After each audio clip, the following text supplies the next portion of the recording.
नमस्कार so welcome back to you own channel wealth search 29 जुलाई 2026। आज वेंसडे का दिन। कैसे हैं आप लोग? आई एम श्योर आप लोग अच्छे होंगे। निफ्टी 50 के बारे में बात करें, जैसा कि हम लोगों ने डिस्कस किया था कि मार्केट में कोई भी अब negative news, negative sentiment, negative technicals बचे नहीं हैं, तो मार्केट में हमें पॉजिटिविटी की अपसाइड पॉजिटिविटी और अपसाइड की एक्सपेक्टेशन रखनी चाहिए। The targets which you are looking for is 24,400 और अल्टीमेटली अगर आप देखें तो मार्केट 24,400 की तरफ रेस करता हुआ दिखाई पड़ रहा है। आज के दिन मार्केट ओपन हुआ था समवेयर क्लोज टू 24,250 और अल्टीमेटली मार्केट उसी रेंज के आसपास घूमता रहा। प्रॉब्लम दोस्तों सिर्फ मार्केट में ये है कि मार्केट में इंट्राडे पैसा नहीं बन रहा है, और अगर पैसा बन भी रहा है, फॉर एग्जांपल हम लोगों ने आज के दिन 24,400 का कॉल ऑप्शन बाय किया था जब निफ्टी 50 ट्रेड कर रहा था समवेयर क्लोज टू 24,200 इस समय पर, है ना। अल्टीमेटली अगर आप देखें तो मार्केट ने कितना मूवमेंट शो किया, 24,280 के हाइज लगाए। तो बेसिकली इंट्राडे मूवमेंट ओवरऑल अगर आप देखें तो ये मूवमेंट हुआ है, मतलब 180 से 280 100 पॉइंट्स का मूवमेंट हुआ इंट्राडे, जिसमें कि ऑफकोर्स इनिशियल 15 मिनट्स में तो आप क्या ही कैप्चर करेंगे, वो तो it can not be captured. तो अगर आप देखें तो मोटा मोटा 2460 पॉइंट्स का 24,220 से 280 का मूवमेंट हुआ है। So this is what has happened in Nifty 50। I will open the chart of Sensex. अगर आप देखें तो सेंसेक्स एग्जैक्टली उसी लेवल पर क्लोज हुआ है जिस लेवल पर ओपन हुआ था, देखो, है ना। तो बेसिकली सेंसेक्स में भी कोई खास मूवमेंट नहीं है। बट अगर आप मुझसे पूछें कि मार्केट में आउटलुक क्या है, तो आउटलुक स्टिल रिमेन्स पॉजिटिव। हालांकि एक दो गैप बन गए हैं फिर से।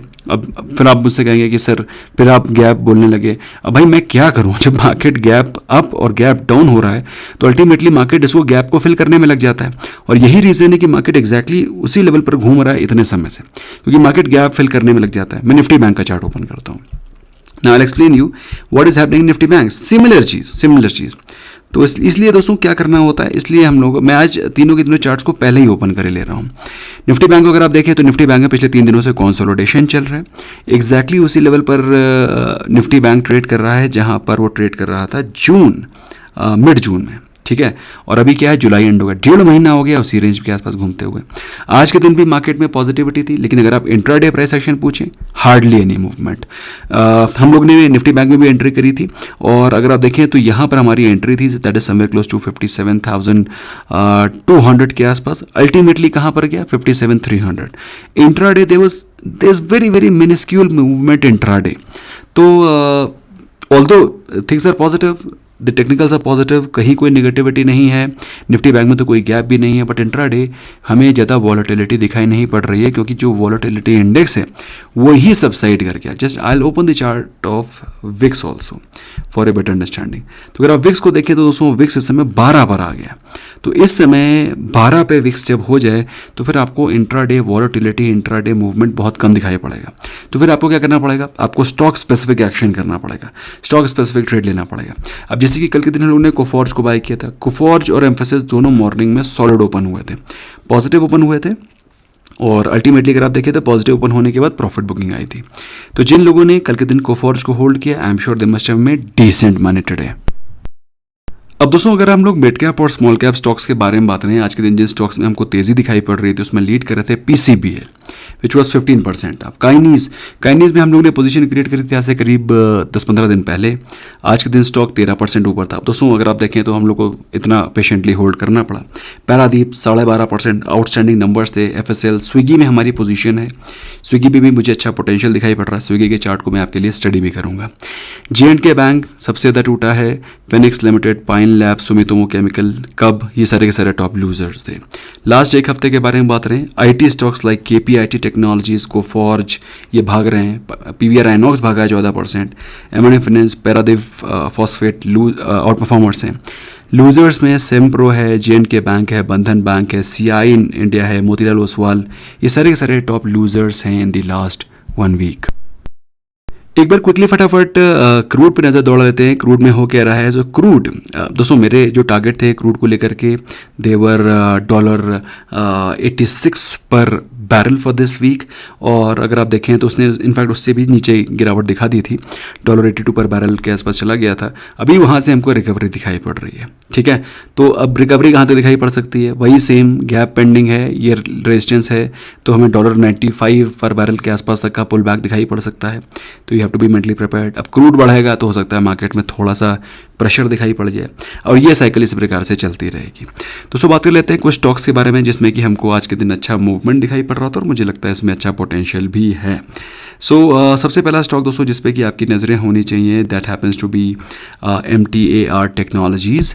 और MTAR टेक्नोलॉजीज़ अभी रिसेंटली अच्छा खासा करेक्शन भी शो कर चुका है, और अगर आप देखें तो स्टॉक 8500 के प्राइस से गिर के 5000 के प्राइस पे आ गया। आज के दिन इसके रिजल्ट्स आए थे, रिजल्ट्स आर डिसेंट। अब पिछले साल के कंपैरिजन में प्रॉफिट ऑलमोस्ट 3.5 गुना बढ़ गया है ना। रेवेन्यू के बारे में बात करें तो पिछले साल के कंपैरिजन में 130% अप है, मतलब 1.5 गुना बढ़ गया रेवेन्यू, और पिछले क्वार्टर के कंपैरिजन में 18% अप है रेवेन्यू। पिछले साल मार्जिन 18% थे, पिछले क्वार्टर में मार्जिन 20% थे, अभी मार्जिन 24% आए। तो आउटस्टैंडिंग नंबर्स हैं, बट अगर आप देखें स्टॉक भी तो भागा है। मार्च में 3500 का स्टॉक 8500 के प्राइस पे चला गया, मतलब ऑलमोस्ट थ्राइस हो गया विद इन 3 मंथ्स। अब अच्छे रिजल्ट्स पे दोस्तों मैं I am not sticking to that regular evening wrap format. अगर आप देखें सिरमा SGS, अब सिरमा SGS के रिजल्ट्स आउटस्टैंडिंग हैं। अब अगर आप मुझसे पूछें कि उसमें गिरावट क्यों हो रही है MTR में, क्योंकि स्टॉक जब रनअप कर चुका है तो मार्केट प्रॉफिट को लॉक करेगा ना। Similar is the case with Syrma SGS। Syrma SGS March के समय पर चल रहा था क्या 600-700 रुपये के प्राइस पे, डबल हो गया 3-4 महीने में, स्टॉक हैज़ डबल्ड। रिजल्ट्स के बारे में बात करें, सिरमा SGS के रिजल्ट्स हैव कम डिसेंट।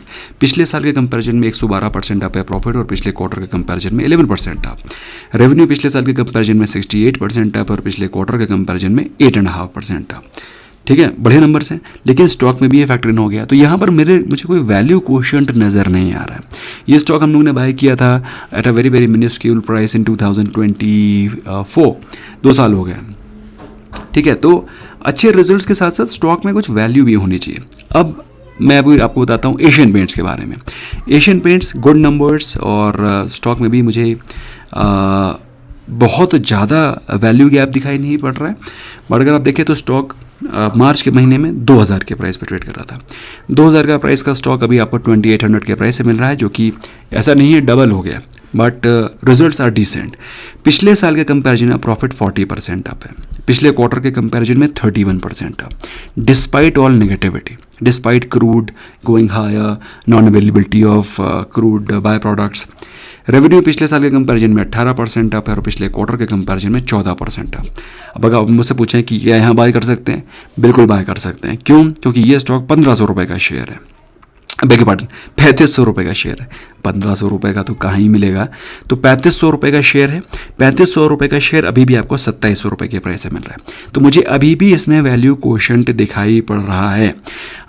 मेरे पास भी इसकी जो एवरेज होल्डिंग है वो करीब 2600 रुपये के आसपास है, क्योंकि मैंने पहले 2700 रुपये में इसमें कई बार डिप्स पे बाय करा है यहाँ पर, और कभी भी ऊपर प्रॉफिट लॉक नहीं किया है, क्योंकि मैं इसको ब्लू चिप स्टॉक समझता हूँ।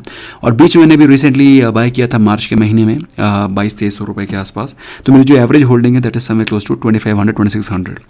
मार्जिन्स पिछले साल 18% के थे, पिछले क्वार्टर में 19.32% थे, अभी जो मार्जिन्स आए हैं 20.57%। Outstanding numbers. तो अगर आप वैल्यू के बारे में पूछें, मेरे हिसाब से स्टॉक में भी वैल्यू है, लॉन्ग टर्म के लिए बेहतरीन शेयर है, डिस्पाइट ऑल नेगेटिविटी स्टॉक अच्छा परफॉर्म कर रहा है। अब वैल्यू के बारे में बात कर लेते हैं। KPIT टेक्नोलॉजीज़ मैं आपके सामने ओपन कर रहा हूँ। KPIT टेक्नोलॉजीज़ के बारे में बात करें दोस्तों, ये स्टॉक 1900 रुपये का शेयर आपको 600 रुपये के प्राइस से मिल रहा है 60% के करेक्शन के बाद। अब प्रॉफिट्स के बारे में बात करें, पिछले क्वार्टर के कंपैरिजन में प्रॉफिट कितना डाउन है 28%, लेकिन स्टॉक कितना डाउन है अगर आप देखें पिछले क्वार्टर के कंपैरिजन में। इनफैक्ट पिछले क्वार्टर के कंपैरिजन में तो स्टॉक पिछले क्वार्टर में स्टॉक कहाँ चल रहा था, करीब 700 रुपये के आसपास, ऑलमोस्ट इसी प्राइस पे आ गया। ठीक है, रेवेन्यू के बारे में बात करें, पिछले क्वार्टर के कंपैरिजन में रेवेन्यू सिर्फ 2% डाउन है।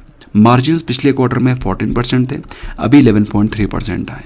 तो value immense, buying huge volumes. Correction के बारे में बात करें दोस्तों, ये स्टॉक आपको इस प्राइस से मिल रहा है जिस प्राइस पर स्टॉक 2021 में चल रहा था। तो value is immense in IT। थोड़ा सा अगर आप पेशेंस रखेंगे, 2 साल अगर होल्ड करने की क्षमता है, I think IT sector is here to give you good rewards. That's what I feel. What is your view? You can let me know in the comments. Wish you all a very happy Guru Purnima. And in case if you want to join us, links are in description, या फिर आप 9707531979 पे contact करना चाहते हैं life time membership के लिए, तो you can contact us, will get you added. And this is only for today. Alright, bye bye for now.